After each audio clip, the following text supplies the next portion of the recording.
Good morning to all of you. चलिए हम लोग स्टार्ट कर रहे हैं क्लास टेंथ का चैप्टर नंबर 3, क्लास टेंथ का चैप्टर नंबर 3। और इस चैप्टर का नाम है मेटल एंड नॉन मेटल। और ये इस चैप्टर का लेक्चर नंबर 13 स्टार्ट करने जा रहे हैं।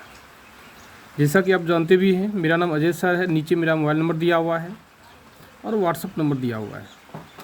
यदि इसमें कोई भी डाउट होता है आपको तो आप डायरेक्ट फ़ोन करने का कोशिश कीजिए, क्योंकि व्हाट्सअप करने के बाद मैं भी देख नहीं पाता हूँ और वो मिस हो जाती है। इसलिए एट ए टाइम उसको आप फ़ोन करके उस डाउट को क्लियर करने का कोशिश कीजिए। चलिए स्टार्ट करते हैं। Ionic compound and properties of ionic compound. पिछले लेक्चर में हमने पढ़ा था how to react the metal and non metal. Metal non metal कैसे रिएक्ट करता है वो हम लोग पढ़े थे। दूसरा पॉइंट हम लोग पढ़े थे क्या इसमें, how to form the ionic compound. Ionic compound बनता कैसे है वो हम लोग पढ़े थे। तो आज हम लोग पढ़ेंगे आयनिक कंपाउंड कहते किसको हैं और आयनिक कंपाउंड का प्रॉपर्टी क्या है। देखिए सबसे पहले देखिए आयनिक कंपाउंड क्या होता है। सिंपल सी बात देखिए क्या है, हम लोग पढ़े भी थे पिछले लेक्चर में। आयनिक कंपाउंड कैसे बनता है, टू अपोजिट आयन से बनता है। टू अपोजिट आयन से बनता है। जब दो अलग अलग आयन से बनता है, जब आयन से बनता है और उस प्रकार से बना हुआ कंपाउंड को हम लोग क्या बोलते हैं, एनिक कंपाउंड बोलते हैं। जैसे क्या है, इसका डिफिनेशन क्या देते हैं, दोज कंपाउंड्स मीन्स ऐसा compounds which are formed by the ionic bond, जो एनिक बॉन्ड से बनता है वैसा कंपाउंड जो एनिक बॉन्ड से बनता है, उस कंपाउंड को हम लोग क्या बोलते हैं, एनिक कंपाउंड बोलते हैं। या इसी को बोल सकते हैं the compounds containing ion bonds, means compounds जो एनिक बॉन्ड को कंटेन करता है उसी हम लोग क्या बोलते हैं, एनिक कंपाउंड बोलते हैं। यदि एग्जांपल दिखिएगा एनिक कंपाउंड का, KCl ये क्या एनिक कंपाउंड है। NaCl ये भी क्या एक एनिक कंपाउंड है। LiCl ये क्या है, एनिक कंपाउंड है। या MgCl2 ये क्या है, एनिक कंपाउंड है। CaCl2 ये क्या है, एनिक कंपाउंड है। CaSO4 ये क्या है, एक आयनिक कंपाउंड है। ET मीन्स बहुत सारा है। आप मेटल और नॉन मेटल को आपस में रिएक्ट कराइए, जो कंपाउंड का फॉर्मेशन होगा उसी कंपाउंड को हम लोग क्या एनिक कंपाउंड बोलते हैं।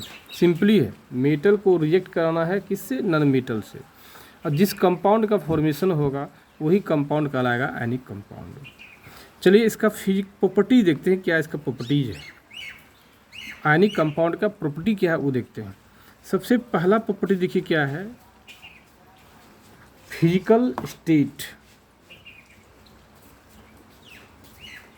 फिजिकल स्टेट, फिजिकल स्टेट्स का मीनिंग क्या हुआ, फिजिकल स्टेट्स का मीनिंग ये हुआ कि आयनिक कंपाउंड किस स्टेट में रहता है। आयनिक कंपाउंड किस स्टेट में रहता है वो जानना है। तो जनरली देखिए आयनिक कंपाउंड जो है, generally ionic compound exist in solid state, exist in solid state. जितना भी आयनिक कंपाउंड है क्या होता है, जनरली एग्जिस्ट करता है सॉलिड स्टेट में। अब सवाल ये है आखिर सॉलिड स्टेट में ही एग्जिस्ट क्यों करता है, क्योंकि आयनिक बॉन्ड बनता कैसे है, मैंने बताया भी था। आयनिक बॉन्ड जो है दो अपोजिट चार्ज के कारण बनता है। दोनों अपोजिट चार्ज क्या करता है, एक दूसरे के साथ स्ट्रॉन्ग फोर्स ऑफ अट्रैक्शन से बंधा होता है, और उस फोर्स ऑफ अट्रैक्शन का नाम बतलाए थे इलेक्ट्रोस्टैटिक फोर्स ऑफ अट्रैक्शन। चूँकि फोर्स बहुत स्ट्रॉन्ग है इसलिए ionic compound generally exist in solid state. यहाँ लिखते हैं because ionic compound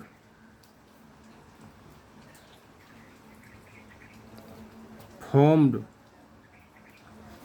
by the strong force of attraction,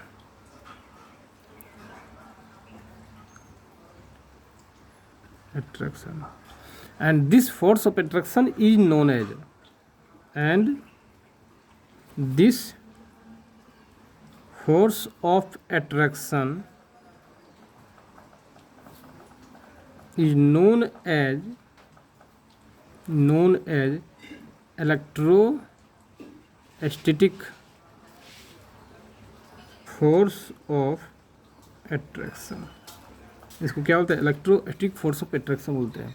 क्योंकि इलेक्ट्रोस्टैटिक फोर्स ऑफ एट्रैक्शन क्या है? बहुत ही स्ट्रॉन्ग बॉन्ड होता है, स्ट्रॉन्ग बंधन आता है, जिसके कारण वो क्या होता है? एग्जिस्ट करता है किस में? सॉलिड स्टेट में। दूसरा देखिए क्या है, इसी भी बोल सकते हैं क्या, आयनिक कंपाउंड जो है क्रिस्टलाइन सॉलिड कहलाता है। Ionic compound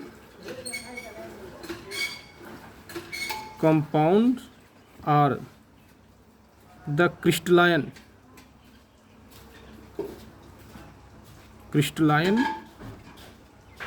solid state. ये क्या था? क्रिस्टलाइन सॉलिड स्टेट था। पिछले लेक्चर में बताया भी था आपको, मैं 5-6 क्लास पहले बताया था क्रिस्टल क्या होता है। मैं बताया था ठोस सॉलिड जो होता है दो तरह होता है, क्रिस्टल होता है, नॉन क्रिस्टल होता है। लेकिन ये क्या है? हम लोग का क्रिस्टल है। ये क्या हम लोग का? क्रिस्टल है।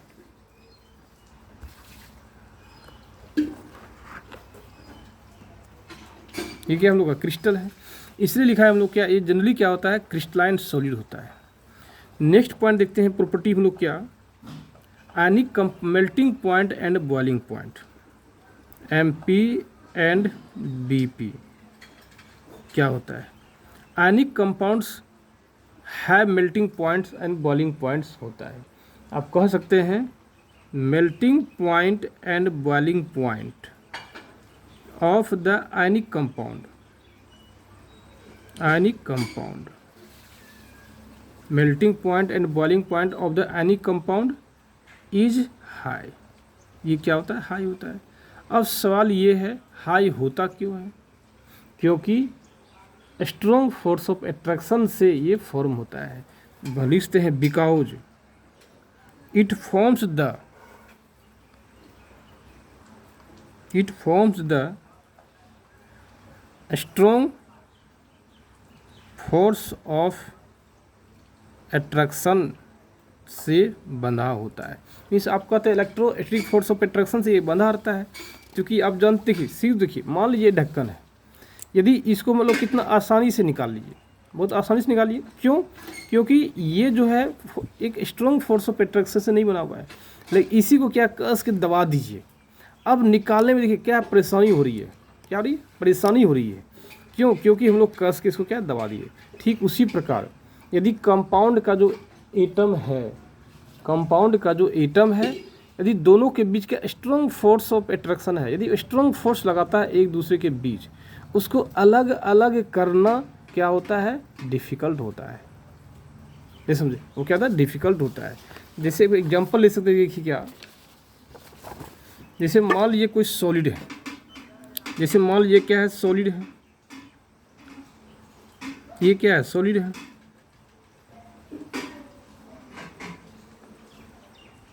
सॉलिड है। ये मान लेते हैं आयोनिक कंपाउंड्स हैं, आयोनिक कंपाउंड जो क्या है? सॉलिड स्टेट में है। आप जानते हैं ये क्या है? एक सिंगल सेपरेटली ये क्या है? ये क्या है? ये सब एटम है, मीन्स आयंस ऑफ एटम है, आयंस है। ये भी क्या है? आयन है। वो अलग बात है पॉजिटिव आयन है कि नेगेटिव आयन है, तो मैंने बता दिया है। इसमें एक पॉजिटिव आयन होगा तो एक नेगेटिव आयन होगा। दोनों अपोजिट के कारण क्या होता है? बॉन्ड बनता है। ये बता चुके हैं। क्योंकि अपोजिट के दोनों बोथ आर आयंस, हम लोग क्या इसको आयन नंबर 1 बोलेंगे, इसको आयन नंबर क्या 2 बोलेंगे। Ions, ion 1 and ion 2 both are opposite charge which are bonded by the strong force of attraction। Strong से बना हुआ है।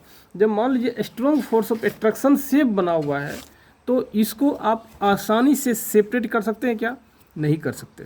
जब आसानी से सेपरेट नहीं कर सकते हैं तो आपको टेम्परेचर क्या है, मैक्सिमम या ज़्यादा से ज़्यादा आपको प्रोवाइड करना होगा।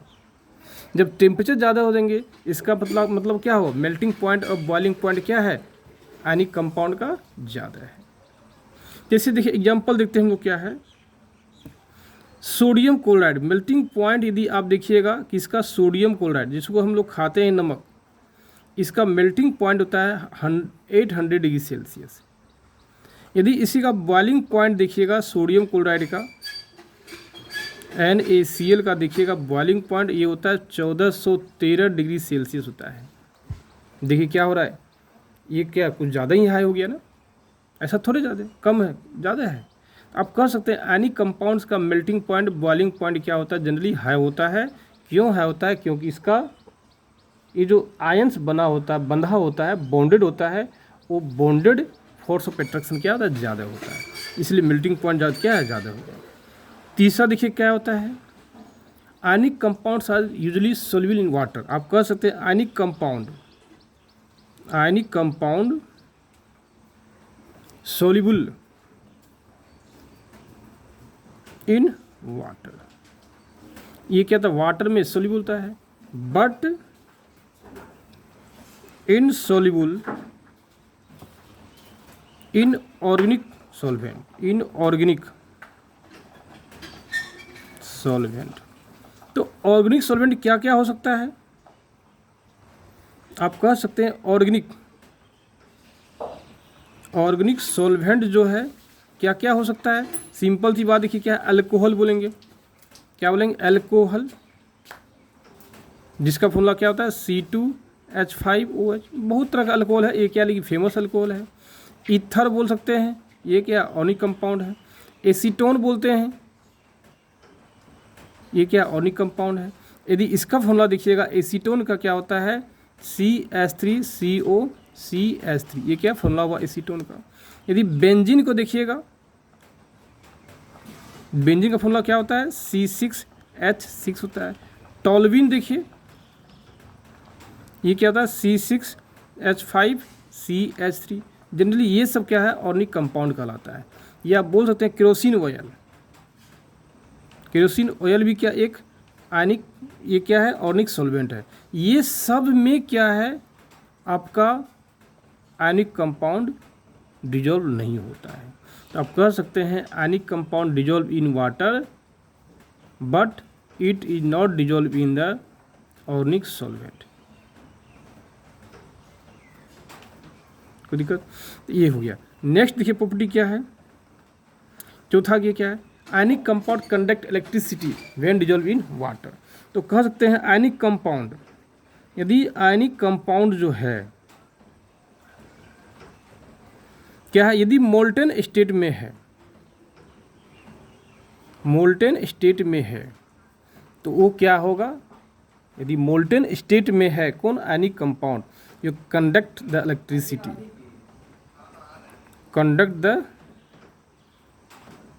इलेक्ट्रिसिटी।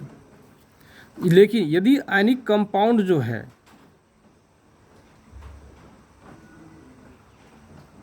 सॉलिड स्टेट में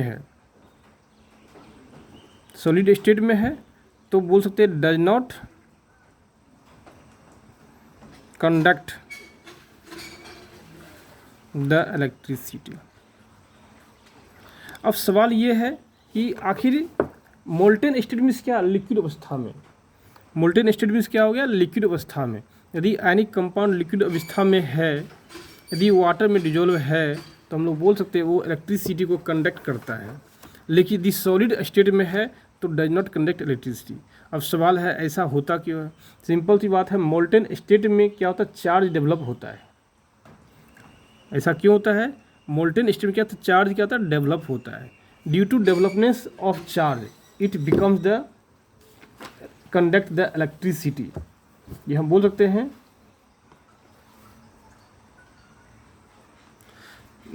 हैं, because in molten state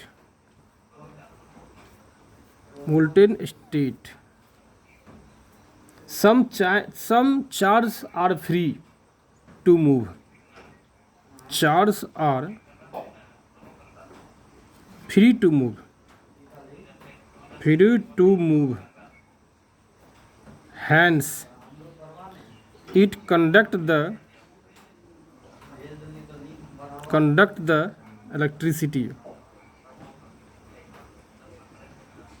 it conduct the electricity, इसलिए वो क्या करता है, इलेक्ट्रिसिटी को वो कंडक्ट करता है किस अवस्था में, मोल्टेन अवस्था में। नेक्स्ट देखिए पॉइंट क्या है,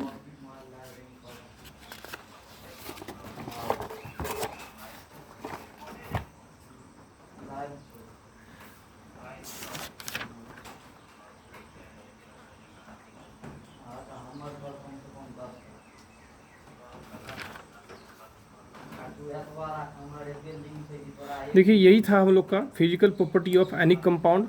कल हम लोग देखेंगे इसके आगे। यदि आपको अभी तक यहाँ तक कोई डाउट है तो प्लीज़ आप हमें फ़ोन करने का कोशिश कीजिए।